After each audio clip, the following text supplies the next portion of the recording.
देखिए, जदयू के साथ हमारा कोई भी गठबंधन राष्ट्रीय स्तर पर नहीं है और दूसरे राज्यों में नहीं। हमारा गठबंधन बिहार में है और केंद्र में हम चुनाव साथ लड़े थे। तो बंगाल चुनाव के लिए जदयू भी स्वतंत्र है, भारतीय जनता पार्टी, हम भी स्वतंत्र हैं। यह गठबंधन की बात है, हमारा गठबंधन है। भारतीय जनता पार्टी की अपनी सोच है, अपनी नीति है। यह केंद्रीय नेतृत्व तय करेगा कि हमें क्या करना है। ये तो जनता दल यूनाइटेड का प्रीव्यू नहीं है।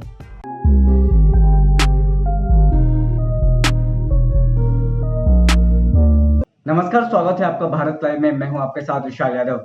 आज जदयू के प्रदेश कार्यालय पटना में 2 दिवसीय राष्ट्र कार्यकारिणी की बैठक होनी, जिसमें कि नीतीश कुमार राष्ट्र अध्यक्ष मौजूद रहेंगे और इसमें कहा जा रहा है कि बंगाल चुनाव को लेकर के फैसला हो सकता है, क्योंकि बीते दिन जिस तरह से खबरें आई थी कि 75 सीटों पर बंगाल में चुनाव लड़ेगी और बंगाल की बात करें तो बीजेपी सामने है और एक तरफ टीएमसी है, ममता बनर्जी। और अभी ये तय नहीं हुआ है कि जदयू किसके साथ जाएगी, बीजेपी के साथ या फिर टीएमसी के साथ। लगातार जो खबरें आ रही है कि टीएमसी के साथ जा सकती है और इसी सब मसलों को लेकर के बात करने के लिए बीजेपी के प्रदेश प्रवक्ता अरविंद कुमार जी हमारे साथ मौजूद हैं।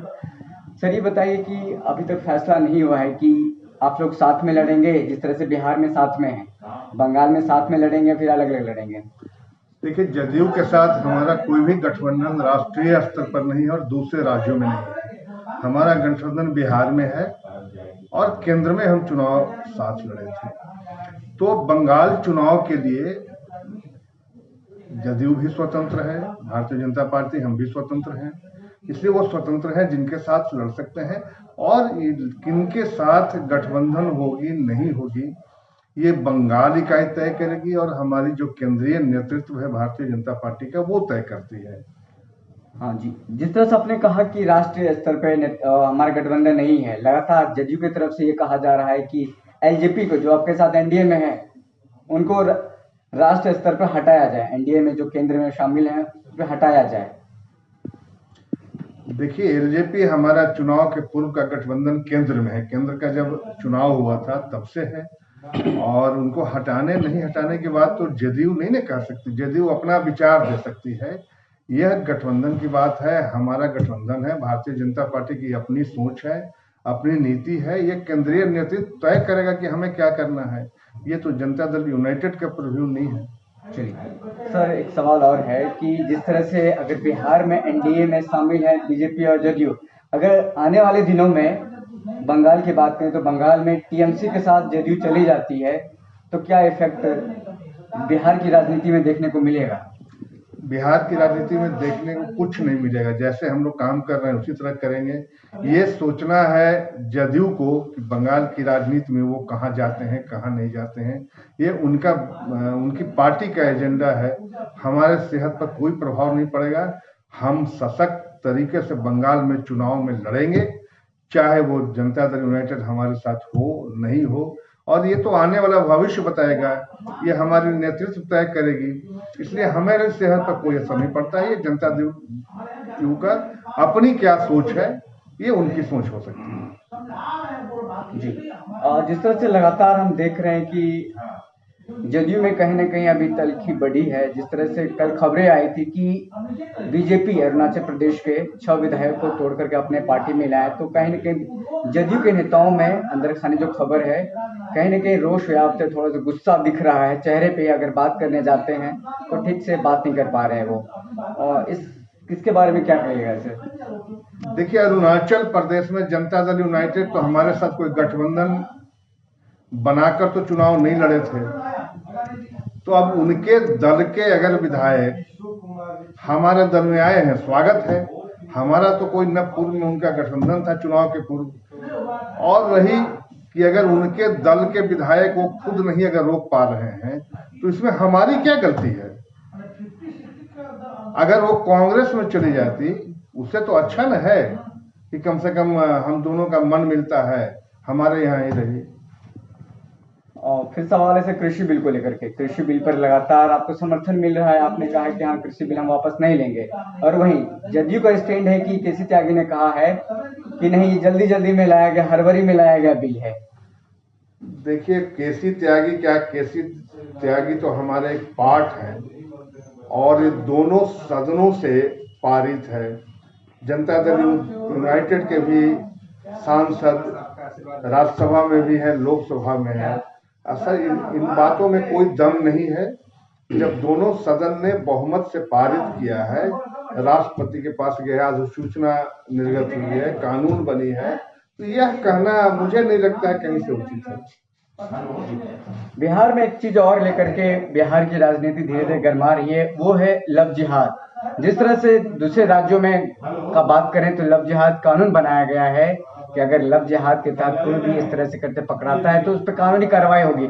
अब बिहार में भी धीरे धीरे कहा जा रहा है कि लव जिहाद पे कानून बनना चाहिए, जिस तरह से नेताओं का बयान आ रहा है। तो क्या बिहार में भी सर लव जिहाद कानून बनेगी? क्या इससे नीतीश कुमार सहज रहेंगे?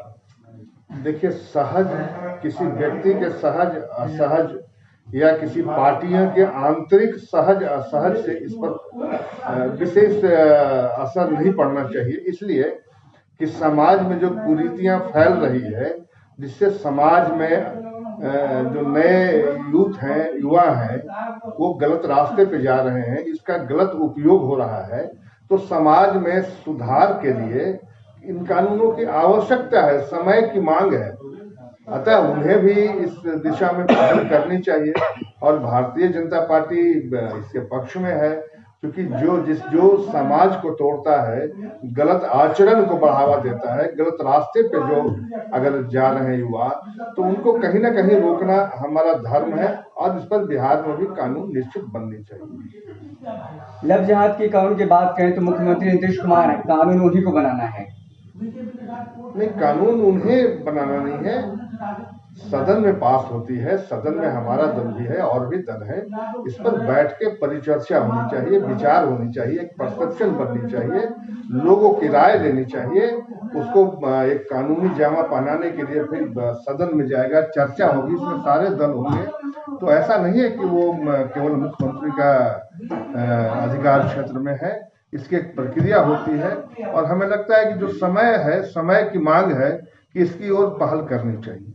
चलिए, आखिरी सवाल है सर कि अभी आज राष्ट्र कार्यकारिणी की बैठक शुरू होनी है और जो तमाम कार्यकर्ता अलग अलग राज्यों से आ रहे हैं, उनका जोश जदयू में हाई देखा जा रहा है। कहा जा रहा है कि आने वाले समय में नीतीश कुमार पीएम मोदी को टक्कर देंगे और बिहार से कन्याकुमारी तक हम ये प्रचार करेंगे कि नीतीश कुमार पीएम मटेरियल है, पीएम मोदी को टक्कर देने जा रहे हैं आने वाले समय में। देखिए, कोई नहीं है टक्कर में, हिंदुस्तान नहीं, अब दुनिया विश्व मोदी का लोहा मान चुकी है और विश्व के मानचित्र पर भाई नरेंद्र मोदी एक नेता बन के उभरे हैं। तो हिंदुस्तान में कहीं कोई टक्कर नहीं है, हमारा किसी से टक्कर नहीं है, हमारी अपनी सोच है और नरेंद्र मोदी का 56 इंच का सीना की अपना पहचान है।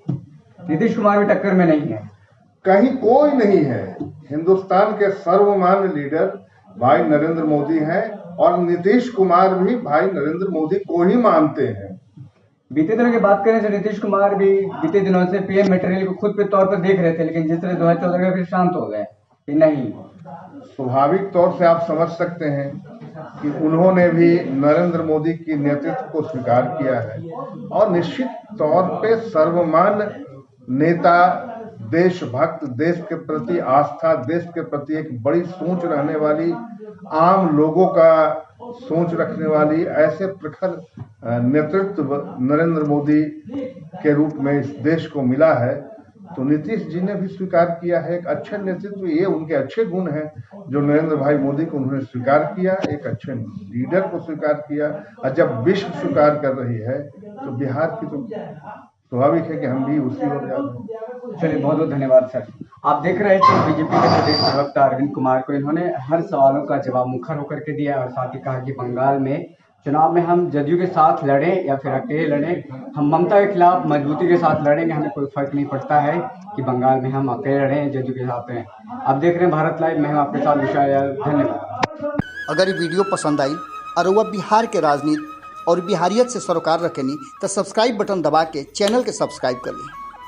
ओजे एगो घंटी बा, ओकरा बटन दबा देला से कुल सटीक और मारक खबर रुआ मुफ्त में मिल जाई।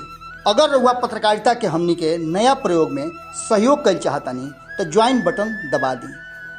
पेटीएम नंबर नोट कर ली 9386816700। धन्यवाद।